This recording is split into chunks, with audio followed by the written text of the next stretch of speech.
8 septembre. Ésaïe chapitre 37, chapitre 38, chapitre 39, chapitre 40. Lorsque le roi Ézéchias eut entendu cela, il déchira ses vêtements, se couvrit d'un sac et alla dans la maison de l'Éternel. Il envoya Eliakim, chef de la maison du roi, Shebna, le secrétaire et les plus anciens des sacrificateurs, couverts de sacs vers Ésaïe le prophète, fils d'Amoth. Et ils lui dirent, « Ainsi parle Ézéchias, ce jour est un jour d'angoisse, de châtiment et d'opprobre, car les enfants sont près de sortir du sein maternel et il n'y a point de force pour l'enfantement. Peut-être l'Éternel, ton Dieu, a-t-il entendu les paroles de Rabshakeh que le roi d'Assyrie, son maître, a envoyé pour insulter le Dieu vivant, et peut-être l'Éternel, ton Dieu, exercera-t-il ses châtiments à cause des paroles qu'il a entendues. Fais donc monter une prière pour le reste qui subsiste encore. » Les serviteurs du roi Ézéchias allèrent donc auprès d'Ésaïe, et Ésaïe leur dit, « Voici ce que vous direz à votre maître. Ainsi parle l'Éternel. Ne t'effraie point des paroles que tu as entendues et par lesquelles m'ont outragé les serviteurs du roi d'Assyrie. Je vais mettre en lui un esprit tel que, sur une nouvelle qu'il recevra, il retournera dans son pays, et je le ferai tomber par l'épée dans son pays. » Rabshakeh s'étant retiré, trouva le roi d'Assyrie qui attaquait Libna, car il avait appris son départ de Lachish. Alors le roi d'Assyrie reçut une nouvelle au sujet de Tirhaka, roi d'Éthiopie. On lui dit, « Il s'est mis en marche pour te faire la guerre. » Dès qu'il eut entendu cela, il envoya des messagers à Ézéchias en disant, « Vous parlerez ainsi à Ézéchias, roi de Juda. Que ton Dieu, auquel tu te confies, ne t'abuse point en disant, « Jérusalem ne sera pas livrée entre les mains du roi d'Assyrie. » Voici, tu as appris ce qu'ont fait les rois d'Assyrie à tous les pays et comment ils les ont détruits, et toi tu serais délivré.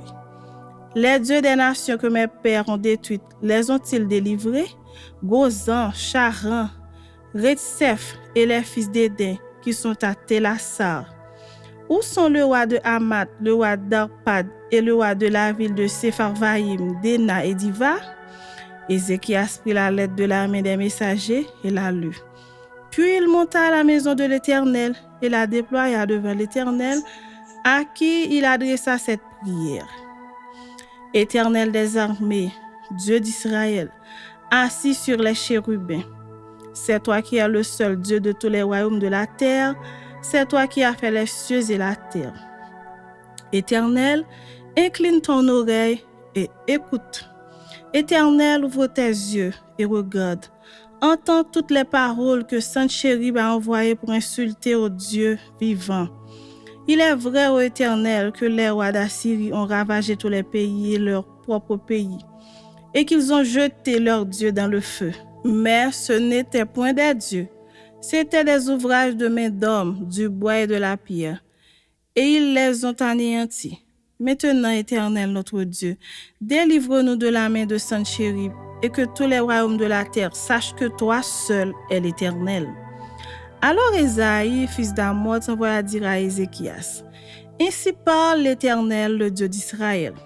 J'ai entendu la prière que tu m'as adressée au sujet de Senchérib, roi d'Assyrie. Voici la parole que l'Éternel a prononcée contre lui. Elle te méprise, elle se moque de toi, la Vierge, fils de Sion. Elle hoche la tête après toi, la fille de Jérusalem. Qui as-tu insulté et outragé? Contre qui as-tu élevé la voix? Tu as porté tes yeux en haut sur le sein d'Israël. Par tes serviteurs, tu as insulté le Seigneur, et tu as dit, avec la multitude de mes chars, j'ai gravi le sommet des montagnes, les extrémités du Liban. Je couperai les plus élevés de ses cèdres, les plus beaux de ses cyprès, et j'atteindrai sa dernière cime, sa forêt semblable à un verger. J'ai ouvert des sources et j'en ai bu les eaux, et je tarirai avec la plante de mes pieds tous les fleuves de l'Égypte. N'as-tu pas appris que j'ai préparé ces choses de loin et que je les ai résolues dès les temps anciens? Maintenant, j'ai permis qu'elles s'accomplissent et que tu réduisisses des villes fortes en monceaux de ruines. Leurs habitants sont impuissants, épouvantés et confus. Ils sont comme l'herbe des champs et la tendre verdure, comme le gazon des toits et le blé qui sèche avant la formation de sa tige. Mais je sais quand tu t'assieds, quand tu sors et quand tu entres, et quand tu es furieux contre moi. Parce que tu es furieux contre moi et que ton arrogance est montée à mes oreilles, je mettrai ma bouche à tes narines et mon mort entre tes lèvres, et je te ferai retourner par le chemin par lequel tu es venu. Que ceci soit un signe pour toi. On a mangé une année le produit du grain tombé et une seconde année ceux qui croient de soi-même.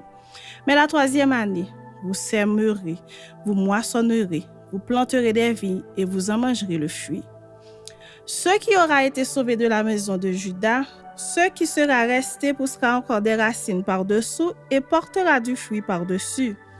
Car de Jérusalem il sortira un reste et de la montagne de Sion des réchappés. Voilà ce que fera le zèle de l'Éternel des armées. C'est pourquoi, ainsi parle l'Éternel sur le roi d'Assyrie. Il n'entrera point dans cette ville, il n'y lancera point de trait, il ne lui présentera point de bouclier, et il n'élèvera point de retranchement contre elle. Il s'en retournera par le chemin par lequel il est venu, et il n'entrera point dans cette ville, dit l'Éternel.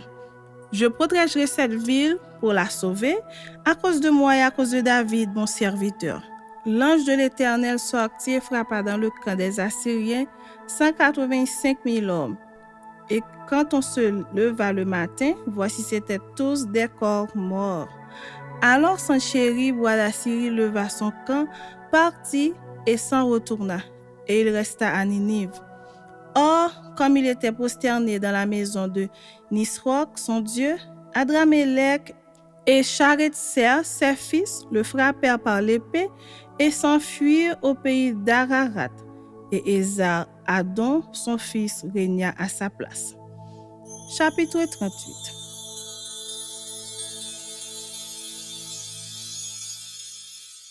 En ce temps-là, Ézéchias fut malade à la mort. Le prophète Isaïe, fils d'Amoz, vint auprès de lui et lui dit : Ainsi parle l'Éternel, donne tes ordres à ta maison, car tu vas mourir et tu ne vivras plus.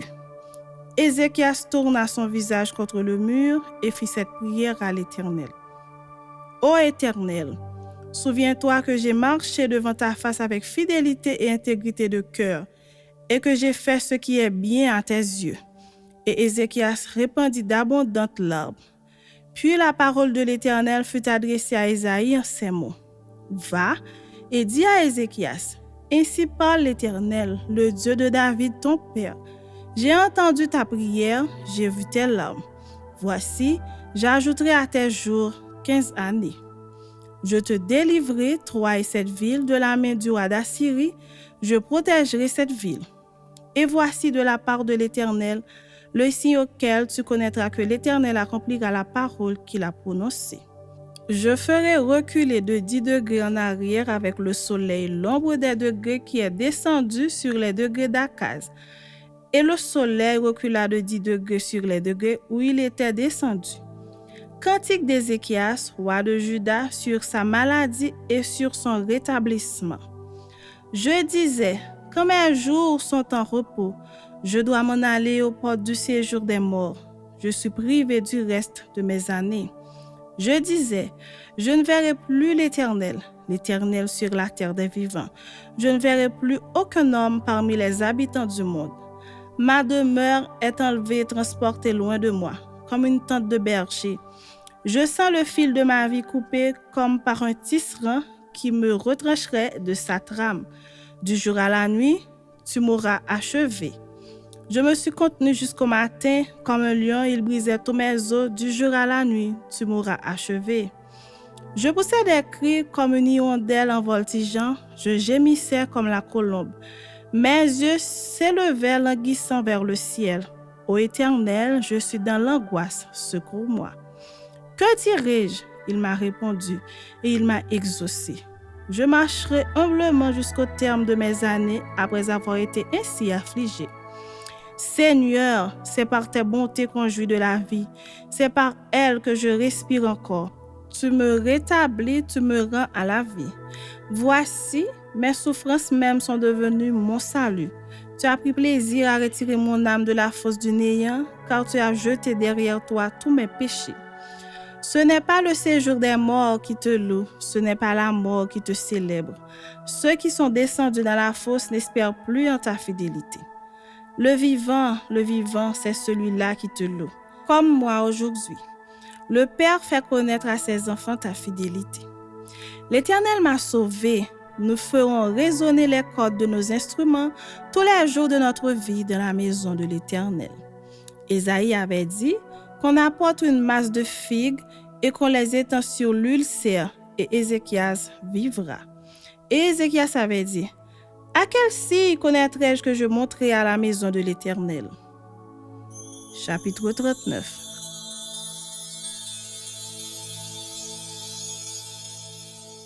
En ce même temps, Mérodach Baladan, fils de Baladan, roi de Babylone, envoya une lettre et un présent à Ézéchias parce qu'il avait appris sa maladie et son rétablissement. Ézéchias en eut de la joie, et il montra aux envoyés le lieu où étaient ces choses de prix, l'argent et l'or, les aromates et l'huile précieuse, tout son arsenal et tous ceux qui se trouvaient dans ses trésors. Il n'y eut rien qu'Ézéchias ne leur fit voir dans sa maison et dans tous ses domaines. Ésaïe le prophète vint ensuite auprès du roi Ézéchias et lui dit: qu'ont dit ces gens-là et d'où sont-ils venus vers toi? Ézéchias répondit: ils sont venus vers moi d'un pays éloigné de Babylone. Ésaïe dit encore: qu'ont-ils vu dans ta maison? Ézéchias répondit: ils ont vu tout ce qui est dans ma maison, il n'y a rien dans mes trésors que je ne leur ai fait voir. Alors Ésaïe dit à Ézéchias: écoute la parole de l'Éternel des armées. Voici les temps viendront où l'on emportera à Babylone tout ce qui est dans ta maison, et ce que tes pères ont amassé jusqu'à ce jour, il ne restera rien, dit l'Éternel.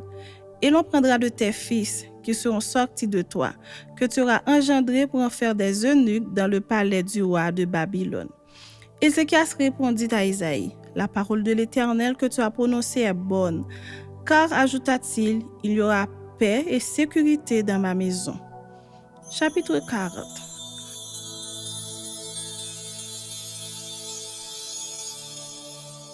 Consolez, consolez mon peuple, dit votre Dieu. Parlez au cœur de Jérusalem et criez-lui que sa servitude est finie, que son iniquité est expiée, qu'elle a reçu de la main de l'Éternel au double de tous ses péchés. Une voix crie: préparez au désert le chemin de l'Éternel, aplanissez dans les lieux arides une route pour notre Dieu. Que toute vallée soit exaucée, que toute montagne et toute colline soit abaissée, que les coteaux se changent en plaine et les défilés étroits en vaillants. Alors la gloire de l'Éternel sera révélée et au même instant toute chair la verra, car la bouche de l'Éternel a parlé. Une voix dit: crie, et il répond: que crierai-je? Toute chair est comme l'herbe et tout son éclat comme la fleur des champs. L'herbe sèche, la fleur tombe quand le vent de l'Éternel souffle dessus. Certainement le peuple est comme l'herbe. L'herbe sèche, la fleur tombe, mais la parole de notre Dieu subsiste éternellement. Monte sur une haute montagne, Sion, pour publier la bonne nouvelle. Élève avec force ta voix, Jérusalem, pour publier la bonne nouvelle. Élève ta voix, ne crains point, dis aux villes de Juda: voici notre Dieu. Voici le Seigneur, l'Éternel vient avec puissance, et de son bras il commande. Voici le salaire est avec lui, et les rétributions le précèdent. Comme un berger, il paîtra son troupeau, il prendra les agneaux dans ses bras, et les portera dans son sein. Il conduira les brebis qui allaitent. Qui a mesuré les eaux dans le creux de sa main, pris les dimensions des eaux avec la paume, et ramassé la poussière de la terre dans un tierce de mesure? Qui a pesé les montagnes au crochet et les collines à la balance? Qui a sondé l'esprit de l'Éternel et qui l'a éclairé de ses conseils? Avec qui a-t-il délibéré pour en recevoir de l'instruction? Qui lui a appris le sentier de la justice? Qui lui a enseigné la sagesse et fait connaître le chemin de l'intelligence? Voici les nations sont comme une goutte d'un seau, elles sont comme de la poussière sur une balance. Voici les îles sont comme une fine poussière qui s'envole. Le Liban ne suffit pas pour le feu et ses animaux ne suffisent pas pour l'holocauste. Toutes les nations sont devant lui comme un rien. Elles ne sont pour lui que néant et vanité. À qui voulez-vous comparer Dieu? Et quelle image ferez-vous son égal? C'est un ouvrier qui fond l'idole et c'est un orfèvre qui la couvre d'or. Et il soude des chaînettes d'argent. Celui que la pauvreté oblige à donner peu choisit un bois qui résiste à la vermoulure. Il se procure un ouvrier capable pour faire une idole qui ne branle pas. Ne le savez-vous pas? Ne l'avez-vous pas appris?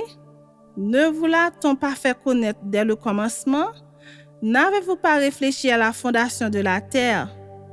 C'est lui qui est assis au-dessus du cercle de la terre et ceux qui l'habitent sont comme des sauterelles. Il étend les cieux comme une étoffe légère, il les déploie comme une tente pour en faire sa demeure. C'est lui qui réduit les princes au néant et qui fait des juges de la terre une vanité. Ils ne sont pas même plantés, pas même semés. Leur tronc n'a pas même de racines en terre, ils soufflent sur eux et ils se dessèchent, et un tourbillon les emporte comme le chaume. À qui me comparez-vous pour que je lui ressemble? Dit le Saint. Levez vos yeux en haut et regardez. Qui a créé ces choses? Qui fait marcher en ordre leur armée? Il les appelle toutes par leur nom. Par son grand pouvoir et par sa force puissante, il n'en est pas une qui fasse défaut. Pourquoi dis-tu Jacob? Pourquoi dis-tu Israël? Ma destinée est cachée devant l'Éternel. Mon doigt passe inaperçu devant mon Dieu. Ne le sais-tu pas? Ne l'as-tu pas appris? C'est le Dieu d'éternité, l'Éternel, qui a créé les extrémités de la terre. Il ne se fatigue point, il ne se lasse point. On ne peut sonder son intelligence. Il donne de la force à celui qui est fatigué et il augmente la vigueur de celui qui tombe en défaillance. Les adolescents se fatiguent et se lassent et les jeunes hommes chancellent. Mais ceux qui se confient à l'Éternel renouvellent leur force. Ils prennent le vol comme les aigles, ils courent et ne se lassent point, ils marchent et ne se fatiguent point.